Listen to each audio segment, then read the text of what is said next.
Oke, nah baru boleh dijawab nih sekarang. Pertanyaannya Bung Deddy, sebutkan contoh yang mengkritik Pak Jokowi kemudian langsung di penjara.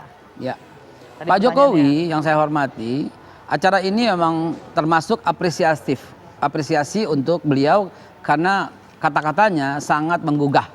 Lalu sekarang pertanyaan Pak Deddy tadi, emang ada yang kritik Pak Jokowi langsung ditahan? Nggak ada.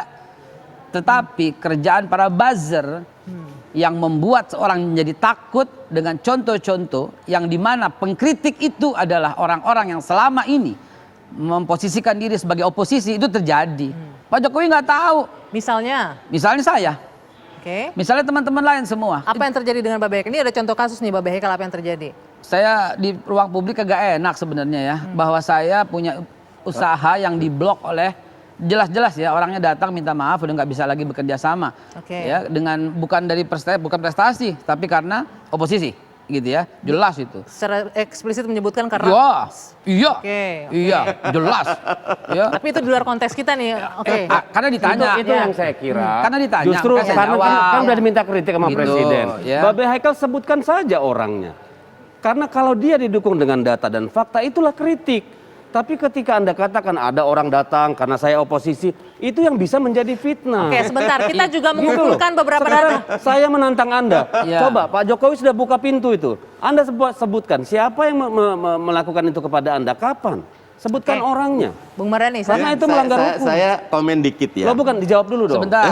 Supaya kita jelas bedanya. Saya menantang ini kritik, saya setuju. Karena kalau itu benar terjadi, saya akan bela Anda. Kan selama ini bela kan ya.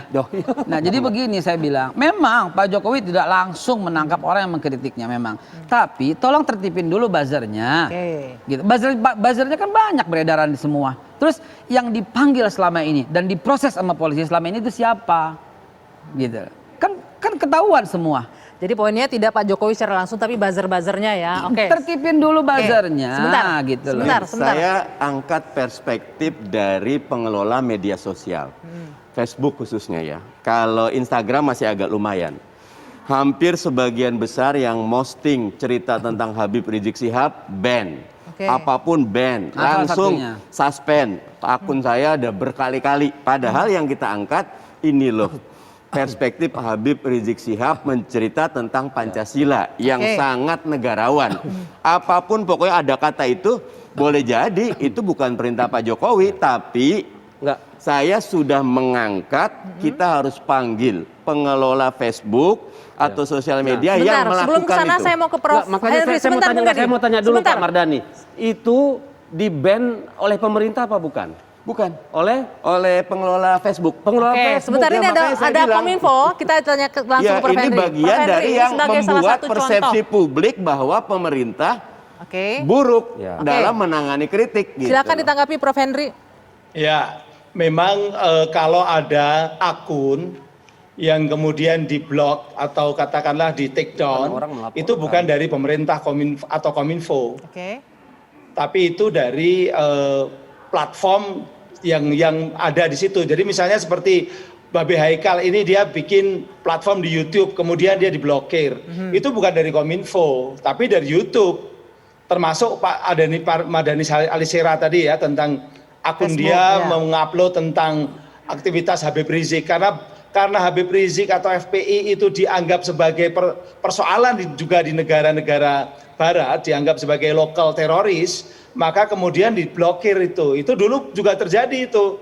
Nah, Kementerian Kominfo sendiri tidak melototi Facebook, tidak melototi Instagram atau melototi Twitter gitu ya. Tetapi Twitter, Instagram, Facebook itu punya mekanisme tersendiri. Dan salah satunya sekarang memang dia mungkin itu masukan-masukan dari banyak pihak ya. Kemudian sekarang men-take down beberapa konten yang terkait dengan FPI. Memang mereka men-take down. Itu. Dan saya juga mengalami. Jadi Facebook saya juga berkali-kali disuspend. Entah alasan apa. Ya, karena orang tidak suka dengan saya disuspend. Akun Twitter saya ketika pada pilkada yang kemarin itu tiba-tiba tidak bisa posting. Dengan alasan ada laporan segala macam. Jadi gini loh, saya sepakat dengan Bung Mardhani Alisera tadi. Ada sesuatu yang serius dengan Undang-Undang ITE yang memang harus kita perbaiki. Tapi ada juga yang harus kita lihat dari sisi masyarakat, karena tidak hanya terjadi di Indonesia.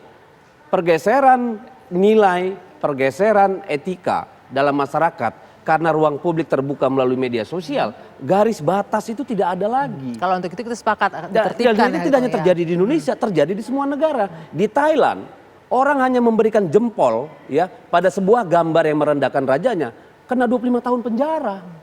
Jadi ini persoalan di seluruh dunia kalau menurut saya, tidak hanya di Indonesia. Di negara kita ini, Mbak, orang hanya memposting, wah terganggu nih gua, nggak Itu bisa kan tidur sudah karena diatur dengan suara undang-undang sesuatu. ITE sebenarnya Kena. kan? Loh. Nah, makanya saya katakan tadi, poin krusialnya adalah ada perubahan, pergeseran nilai karena ada media sosial. Di sisi lain kita punya undang-undang yang dipandang tidak sesuai ya dengan kemauan banyak orang.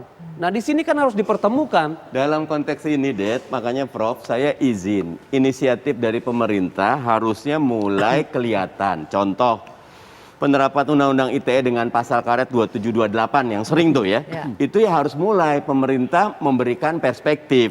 Tidak boleh pasal ini pasal karet. Kalau ada kritik, ada pendapat berbeda, dekatilah dengan pendekatan edukasi dan literasi dulu. Jangan pendekatan hukum lebih dahulu. Karena ketika suara dibungkam tidak berhenti. Di ruang publik dia berhenti, tapi di ruang-ruang gelap dia berkembang. Dan itu buruk bagi kesehatan masyarakat kita.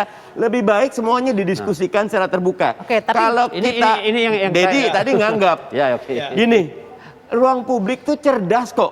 Ketika ada quote and unquote kata-kata hoax, fitnah merajalela, buzzer juga merajalela bekerja. Ini dua-dua ini ekstrim kiri, ekstrim kanan. Lama-kelamaan bandulnya ke tengah. Masyarakat makin cerdas ketika ada edukasi dan literasi.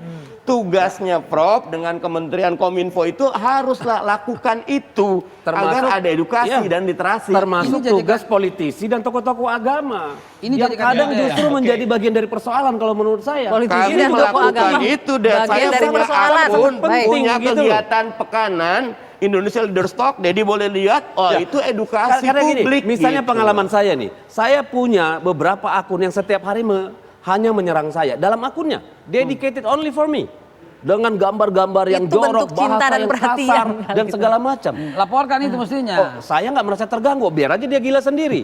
Kan saya nggak penting gitu loh. Iya. Nah, kadang-kadang kan seperti itu. Tapi gini, kembali lagi, apakah memang pemerintah, ya, atau apakah memang polisi, ya, dalam soal penegakan hukum? Penegakan hukum kan kita tidak bisa himbauan, Pak. Harus merupakan kesepakatan hukum. Presiden Jadi itu, Pak misalnya Jokowi undang-undang itu dua ITE loh. itu bisa Pak Jokowi diajukan posisinya misalnya dua. ke Mahkamah Konstitusi. Oke, Pak nanti Jokowi nanti pasti kita dua. lanjutkan. Dua apa? Tahan Satu dulu Bung adalah Mardhani. kepala pemerintahan, dua kepala negara. Oke, nanti kita Gitu. lanjutkan. Usai jeda. Dosis kembali sesaat lagi.